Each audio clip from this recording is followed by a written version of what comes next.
nasci em São Paulo, né? Fui criado inicialmente na minha trajetória aqui, mas eu tive uma trajetória meio complicada no início da minha jornada em questão familiar, né? Então eu não acabei não vivendo com os meus pais biológicos, vivi com avô, depois com tios, tal. Então eu acho que essa situação ela me despertou mais cedo para uma curiosidade acentuada a respeito da vida, né? E de modo que...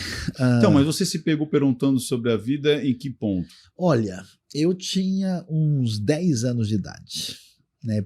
Acho que por conta até de uma lacuna emocional, e eu sempre fui curioso demais, eu queria ler, com 3 meses de escola eu estava começando a ler jornal, né? Eu era doido de pedra, eu estava querendo assim, saber mais do que devia, né?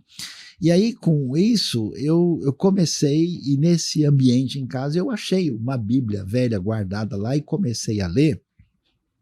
Achei umas coisas interessantes e enfrentei conversas diferentes de gente que achava legal, gente que achava que era bobagem, que aquilo ali não ajuda em nada. E nesse caminho assim inicial de vida, eu indo para a escola, e eu não vou falar nada, senão você vai ficar chateado comigo, mas eu era assim, da pesada, eu era o pior aluno da escola, o mais bagunceiro, só vivia causando, brigava com todo mundo. E aí chegou um momento, né, aí por volta dos 11 anos de idade, que eu pensei, será que a vida realmente faz sentido? Eu era muito novo, né? E eu resolvi, assim, do nada, né? Porque o nosso contexto familiar era um contexto meio indefinido, assim, aquele tipo religião de brasileiro, né? Para baixo todo santo ajuda. A gente vai, né? Faz que vai, mas não vai, né? E aí, um dia, eu olhei para cima, assim, eu vi o céu bonito, eu falei, Deus, será que o Senhor existe? Se o Senhor existir, faz alguma coisa, porque a vida está difícil demais.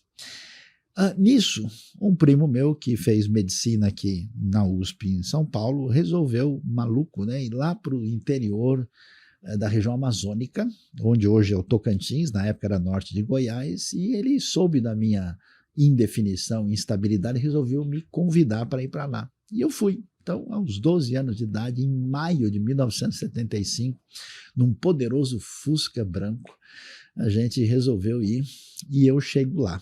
Você chegou lá de Fusca daqui até lá. Exato, naquele tempo, na década de 70. Caraca. Naquele tempo, o Fusca era uma coisa assim extraordinária, na metade dos anos 70. E eu imagino as estradas. Sim, então. Para chegar no norte de Goiás. Pegou a Belém Brasília, né? Tá. Que, aliás, foi o Bernardo Saião que projetou, então a gente. Bernardo Saião.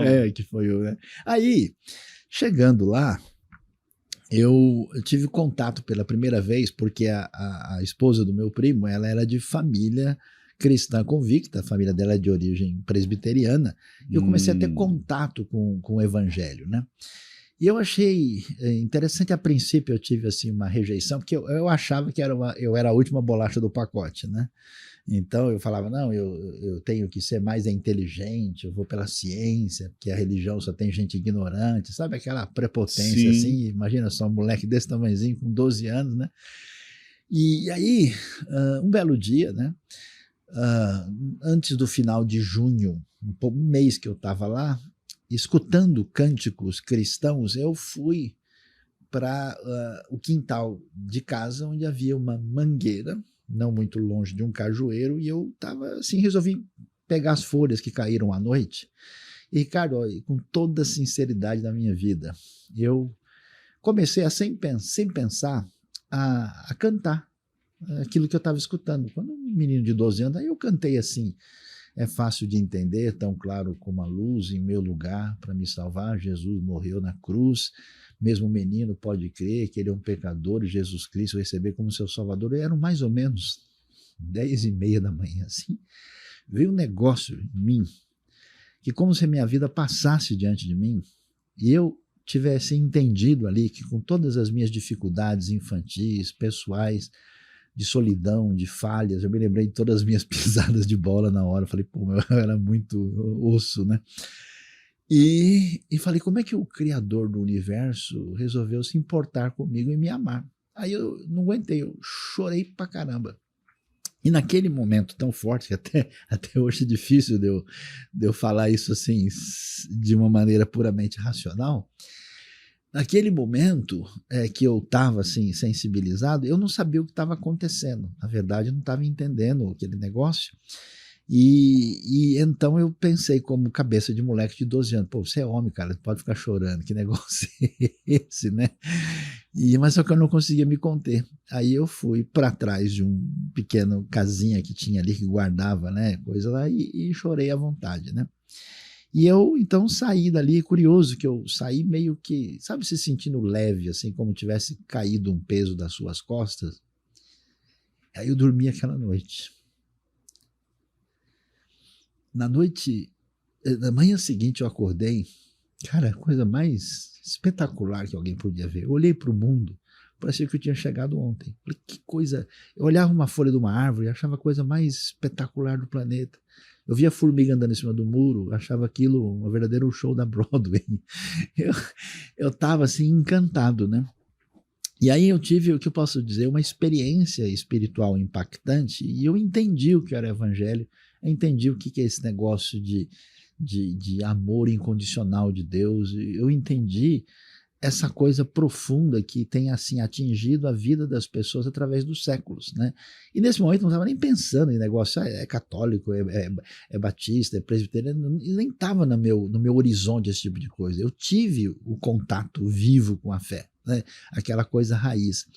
Aí eu falei, mas onde é que tem essas histórias sobre esse negócio de Jesus? É na Bíblia. Aí eu falei, preciso ler esse negócio. Bom, então, nessa pegada toda, né?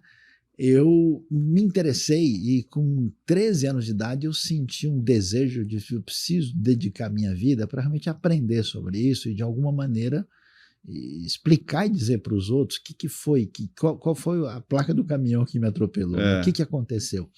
E aí eu fui literalmente numa curiosidade assim fatal, né, que me dominou, e eu comecei aí, então, por meu interesse de conhecimento, logo eu comecei a aprender inglês suficiente para ler, e também espanhol, né? Aí eu voltei para São Paulo, entrei na USP aos 17 anos de idade, e quando eu entrei com o objetivo de estudar linguística, né? Com essa tentativa de base. Aí eu resolvi, né, já que eu entrei, que eu poderia fazer uma matéria optativa. A princípio eu queria estudar grego, mas no horário não dava. Aí o horário que eu vi dava para estudar hebraico. Eu falei, então deixa eu pegar uma base de hebraico, porque hebraico é muito importante para o estudo da Bíblia. E aí, Ricardo, é muito louco o negócio. Eu comecei a estudar o hebraico e o negócio assim meio que caiu dentro de mim como se sempre tivesse estado lá. Eu me dei muito bem com a coisa. Você assimilou muito rápido. Sim, não é que com facilidade. Assim, sim, mas uma facilidade meio, vamos dizer, muito maior do que foi, por exemplo, ao mesmo tempo, pouco tempo depois eu fui estudar grego, estudei alemão, né? E o hebraico, que é muito mais esquisito, diferente, parece que teve uma permeabilidade maior assim comigo. Aí eu falei, não, eu vou pegar esse negócio firme. Aí eu fiz de novo um outro vestibular, entrei, aí estudei tudo que se tem na universidade sobre língua, cultura, história do povo judeu, o hebraico antigo, também o hebraico moderno, né? Depois fiz mestrado nisso também, então eu fiquei maluco de pedra mesmo, né? Assim, pouco normal da cabeça, né? E então, com isso, eu acabei me aprofundando nesses estudos ligados à Bíblia, ao mundo antigo. Depois eu fiz teologia, estudei também grego bastante, acabei ficando meio linguarudo, né? Mexendo com várias línguas diferentes aí, para a gente sintonizar com essa realidade que é forte demais. Você acaba de assistir a um corte. Para você acessar o conteúdo na íntegra, o link está nas descrições. E para você não perder nenhum bate-papo, inscreva-se agora no canal.